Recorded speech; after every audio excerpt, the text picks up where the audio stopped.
Welcome to 20 Minute Tabletop, a podcast sharing the love of all things tabletop gaming in bite-sized pieces. I'm your host, John Wiki, here today with a special guest, M. Allen Hall. On this week's episode, we're having a special Friday with Friends, where we talk with M. Allen Hall about his Kickstarter for the game Godspark, which you might remember from episode 22 of our podcast. So have a listen there about the game, and then listen here to hear directly from the creator himself.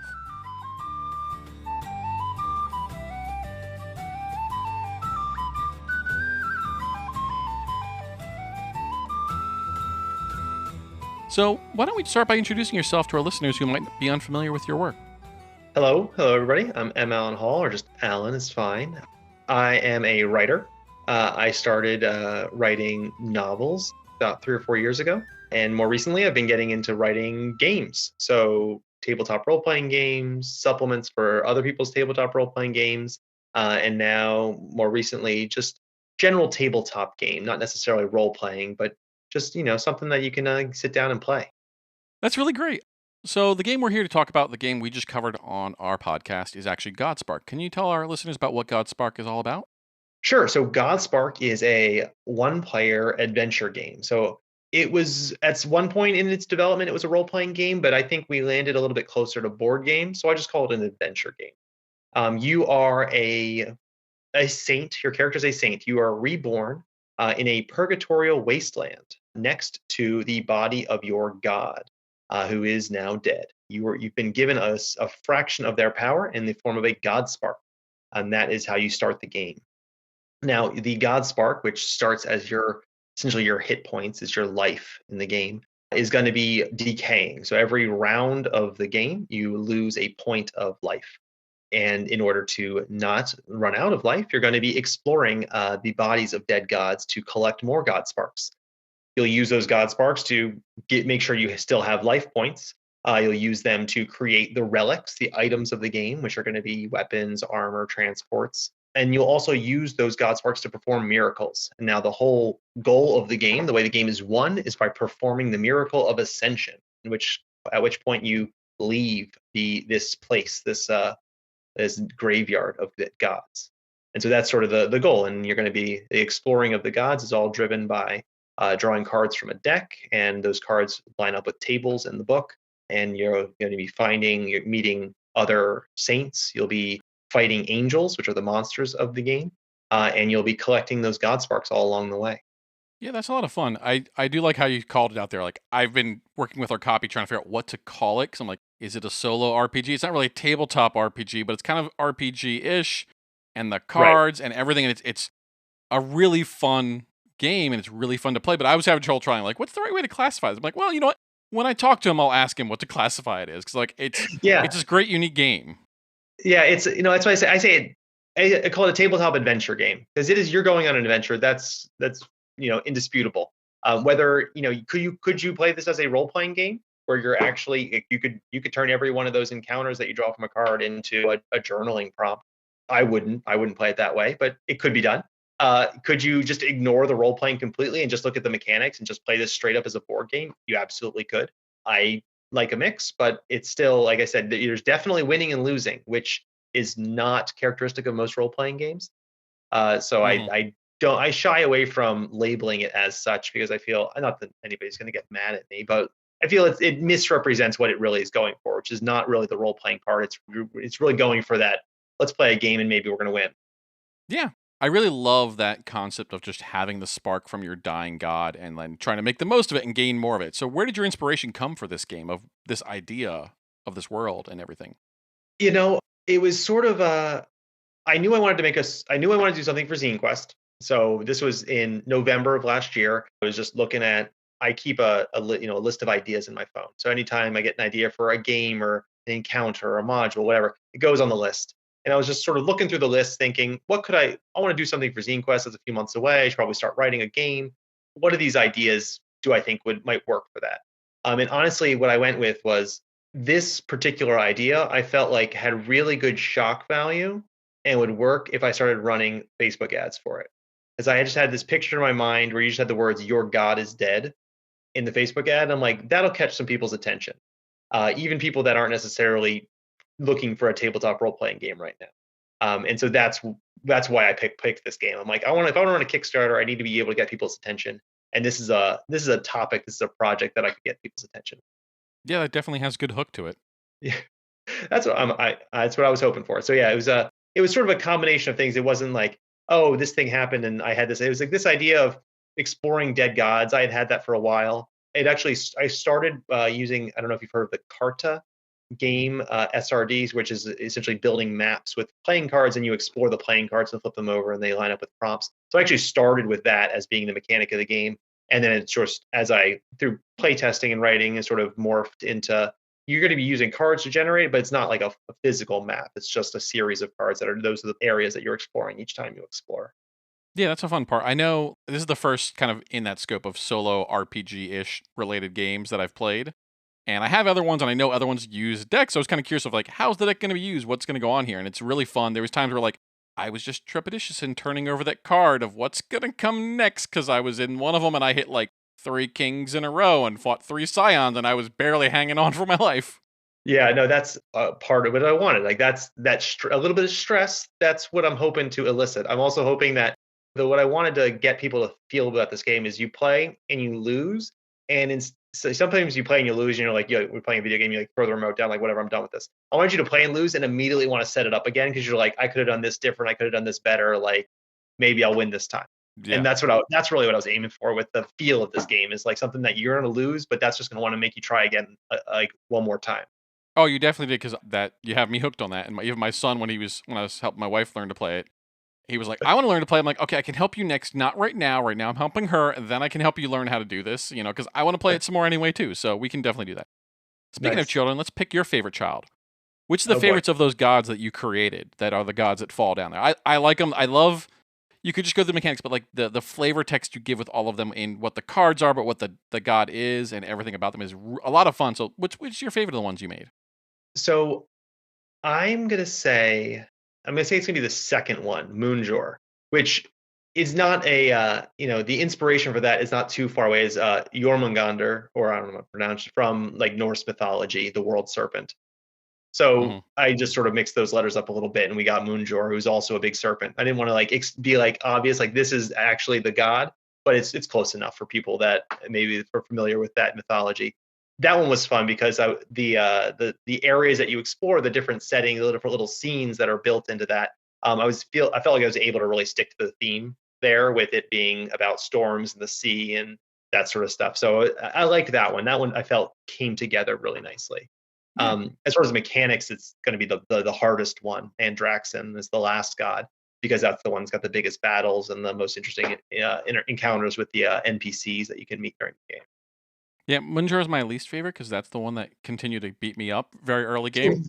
So that's right. So the first one, right? The first one you go through, Triamba, is really it's like the starting village of a video game, where nothing really bad's going to happen. You're going to run around. You're going to collect all your equipment you need to start the game, and then you're going to go out in the world and like actually start fighting. So Moonjor is where you is your first. There's no fighting in the first god in Triamba, but when you hit Moonjor, that's when you're going to meet your first angel and realize like, oh man, like these things hit hard, and like this is a lot. Like I need to be ready for this. Yeah. No, it's definitely good. I like that a lot and how it hooks together. I do want to ask here, the name of the land, is it Rumia Day? Ruina Day. Okay. See, I knew I didn't probably have it right, but I want to know what's the right way to put it in there. I'll just edit your voice over top of us every time we say it in the other episode. Yeah, and that was at one point that was the name of the game. The first name for the game, when I was just like thinking about what it was Godfall, which the word shows up a lot in the game, which is sort of came off the idea of whale fall, which is like when a whale falls to the bottom, a dead whale falls to the bottom of the ocean, and all the creatures like feast on it. That was where I sort of got Godfall from. It's like, oh God. And then I like posted that in a Discord where I was talking with some other game devs, and like somebody immediately posted like some video game named Godfall, which I had never heard of. Yeah. But I was like, well, I can't use that title. I know nothing about it. I was like, I can't use that title. And so I wanted the next iteration of titles for the game was I took that and I translated it into Latin. And in Latin, Ruina Day. So ruin is like ruin, and that's the fall of, and day being gods. And so I was like, this is kind of good, but I made a cover for it. And the initial with those words over the skull, and the initial response was, "It looks like a motorcycle gang logo." I was like, "Well, that's also not what I'm going for." Not the angle you're taking. Yeah, no. So I was like, well, that's out. So I kept those words in there because I feel like it works for the game, but the title obviously changed then to Godspark. I like it though. I like that hook of like, well, that's actually just if you translate. I love little things like that. Like if you notice it, it's great, and if you don't, it's a fun name. Yeah, it's just a weird word. It's like, this is a weird word, whatever. You can just blow right past it if you want to, or if you happen to know Latin, which I did not, I just went on like Google Translate for it. But then, oh yeah, that's a little thing, like that little Easter egg. I know that makes sense. Yeah, and I personally am really interested in the creative process and how a game goes from idea to end product. And since it's my microphone, I'm going to be selfish and ask about that because I want to learn more about it. So, what does that process look like to create something like this? I think you touched a little bit on the beginning, but like, what is that process like to kind of get this from that idea all the way to now where you're ready to run the Kickstarter on it? Right. So I started with just the idea, right? Like I was like, you're going to be exploring dead gods. And so what I actually did first was I went to other games. I say, what other games do exploration well? And so I looked at a few different things. I ended up looking at this an SRD, so a reference document, which is, if you're unfamiliar with the term, is a system reference document is something that somebody that's created a game then create so other people can sort of mimic the mechanics of their game. And it's sort of an invitation to make different games similar to somebody's original game. So there's an SRD called Carta, which takes playing cards and makes maps out of them, and then you explore the maps with the playing cards. And the cards on the table physically represent the space that you're exploring. I started with that, and then I also looked at I wanted there to be resource management. I didn't want this just to be a journaling game, which is what a lot of the Carta games are. I said I want there to be some stress. There's a pressure to accomplish something. And so what I started with was looking at usage die mechanics. So there are a lot of games where you start with like a d20 of just resources. So your resources are a d20. And anytime you use the resources, instead of tracking the number of resources you have, you roll your d20. And if you roll, say a 1 or a 2 is the most common one that I was familiar with, your d20 reduces to a d12. You still have it, but you've lost some. An amount has been used up. And you keep going until D12 to D10 to D8 to D6 to D4, and then you're out. And so I was going to say, well, I like the usage die, so I'll start with that, and then I'll have the Carta map. And what I found was something that I've been thinking about a lot recently with my games is accessibility. And so for somebody who finds my itch.io page and downloads a role-playing game, I can expect them to have a D20 and a D12 and a D10. But if I set up a table at a convention at like my local brewery and I just have random people that happen to be there, like come by and talk about like what I've made, they're not all going to have RPG dice, but they probably have D6s. So this game is all D6s. I really wanted to focus on like, let's just keep it to one type of die. And so that's where the Godspark came from. It's like every D6 is a Godspark and vice versa. And when you use them, you have to roll those dice. And if you roll a 1, that Godspark fades. It puffs out, and you've lost that resource. Because I really wanted there to be, you're going to be using stuff and you're going to be losing it, and you need to keep looking for it to really push you forward in the story. That's really cool. Yeah. Speaking of those mechanics, because you kind of touched them now, I think there's some really cool ones in there. Is something, is your favorite mechanic or aspect of the game that you add in there that really sets it apart, makes it unique, or your twist on it? So I think it would be the sort of the extreme usage die kind of a thing. So usually like you get, it slowly wears away as you use it. And it's like, no, if you roll all ones, they're all gone. You just lost all of your resources in that one roll. Now, I will say after one of my own playtests, when I was trying to cast the final miracle, the one that wins you the game, I failed that like 3 times. And every time I failed, I would lose some dice and I'd have to go find some more. And that got a little frustrating. It's like every time I try it. So I think this is probably later than the version that you played. I actually added away anytime you fail on casting a miracle, you get to keep that one as a reroll. And so you can stock up a few rerolls. And a reroll is not for all the dice, it's just for one die from each. So on a later failure, you get a chance to like salvage one of those dice. So after, like I said, my own playtest, and I realized like maybe I was a little too extreme with the loss of resources here. I sort of was able to work that back in a little bit, being like, oh, we'll just, you get one more chance. It's going to give you a little bit. You can hang on to a little bit of that energy and access it later. Yeah, I like that a lot. I personally love the miracles and the kind of the risk that comes with them, especially because, like, if you want to on something that's power to, you can try and put extra God Sparks in there to really attempt it. but you're at the risk of losing those extra ones too. But Right. having that fading Godspark on the one where you need 6 Godspark to roll 6 dice, odds are one Yeah. of them should come up a 1. By Correct. the odds of the die, one of them should be a 1. So having that fading to give you a chance there means like at some points, you don't want to just hoard them all. You want to try because if you fail, then at least you get one reroll for that end goal to make that a little better chance at it. Especially if you're going down to Yes. the wire and you're trying that like I'm ascending or I'm dead. You want to have that in there. That happened to me. I messed up a little bit. So when I was doing it, I was miscounting and didn't realize I had already done 4 in Draxon. I had round 16 and I did it. I got just enough sparks to make one last God Spark on the last card. Like I got just enough fragments to make the to then be able to tempt it, and I failed one, and I had one fading Godspark, rolled it, and succeeded, and I thought I made it, and then when I was going back over it at the end, I was like, oh wait, oh no, I had 5 rounds in there, I was dead a round earlier. Oh, I'm But sorry. it had that amazing like that just attempted. It was so much fun. It also hooked me back in of like this was like bound to the wire. I want to play this more. I want to try this again. To see can I get it earlier or am I going to fail? Like it was that close, even with the miss of a roll, but still I barely made it at all. So it was really cool. Yeah, that's what I was aiming for. And so, in the way I look at it is, if if you've really maxed everything out and you've got 4 of those little rerolls saved up, and you can have up to 7. Eventually, I think I incorporated again later that you could have your 6 full God Sparks, and you could also fill up the fragment die location, so you can have 7. So if you've got 7 plus 4, 11 d6s, and you only need 6 to pass, and you still fail, then that wasn't meant to be. Yeah. But if you can roll 7 and then have 4 retries and that should be able to get you your 6. I don't see how you could ever get that many God Sparks. I never got anywhere close to that. I mean, if you get really lucky, yeah, but man, that would be tough. I found in my playthroughs, I ended up really leaning into the death circle and being like I'm like, I could give myself more life here, but I'll just let this guy kill me because I'll probably still come back. And then I won't have used the Godspark to stay alive. I'll just take the life that the death circle gives. Yeah. So that's one of those things, like a gamer kind of a move, being like, I'll take the death this time because it's going to save me energy for later. Yeah. But that's what I wanted. I wanted a system where you could make those sort of calculated risks and be like, oh, if I do this differently, I'll have more later, and like so that you finish and you lose and you want to play again and win. Yeah. No, that's really great. And yeah, the armor, like for me, it was the armor was key. Is if I rolled good on the armor, I could survive the fight and get the sparks. If I didn't, then I was out.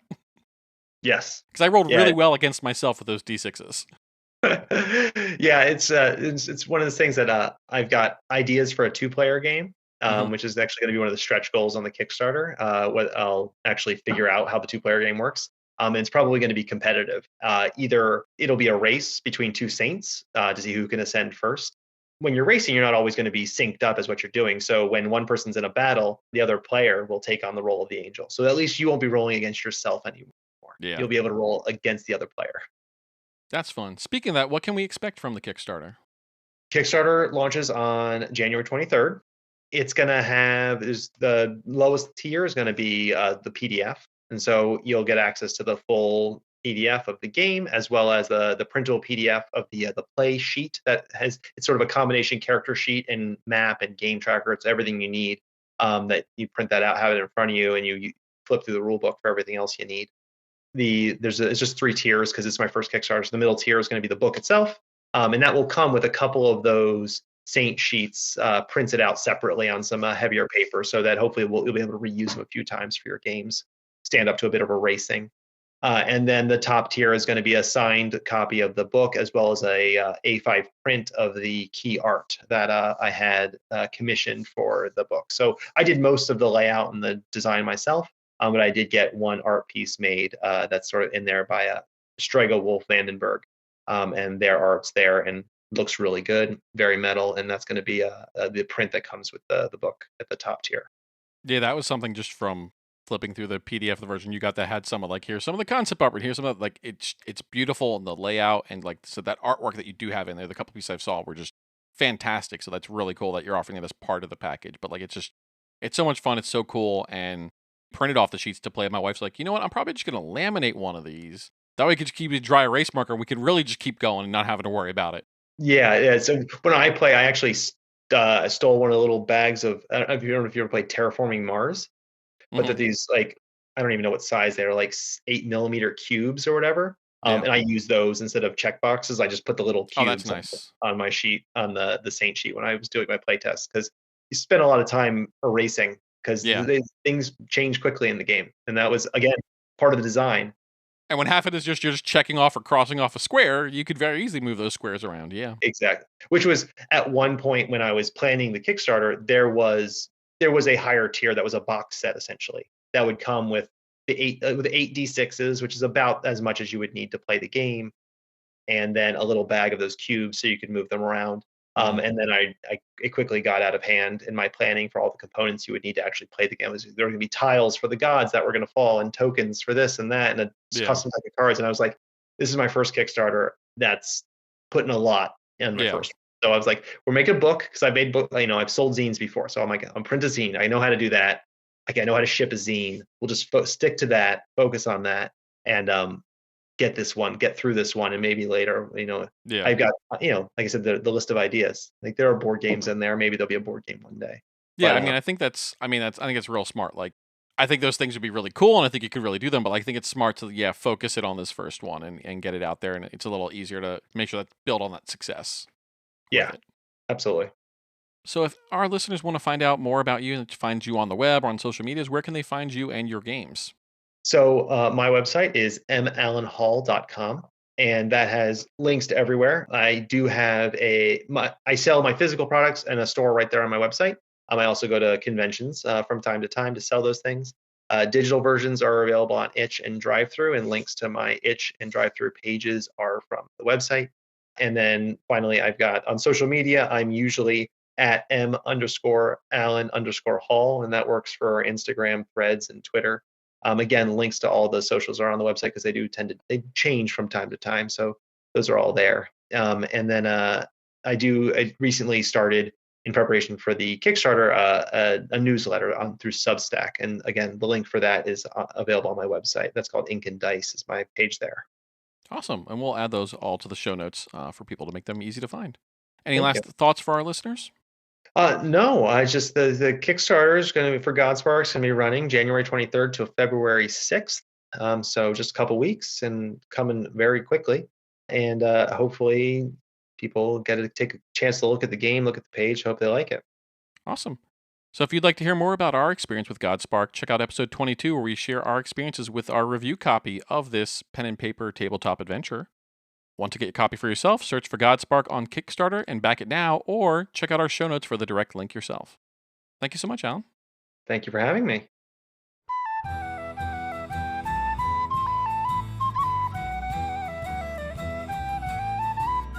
20-Minute Tabletop is a Morecore Studios production. Theme song by Arthur Rowan, Morecore art by Sita Duncan. Do you want more tabletop gaming fun? Subscribe to 20-Minute Tabletop on Spotify, Apple Podcasts, Google Podcasts, or wherever you get your podcasts. Like what you hear? Leave us a review while you're there, or tell a friend. Find out more on our website, 20mintabletop.com. That's the numbers 20mintabletop.com. Or connect with us on Threads and Instagram as @20mintabletop, @20mintabletop. Thank you, and roll with fortune.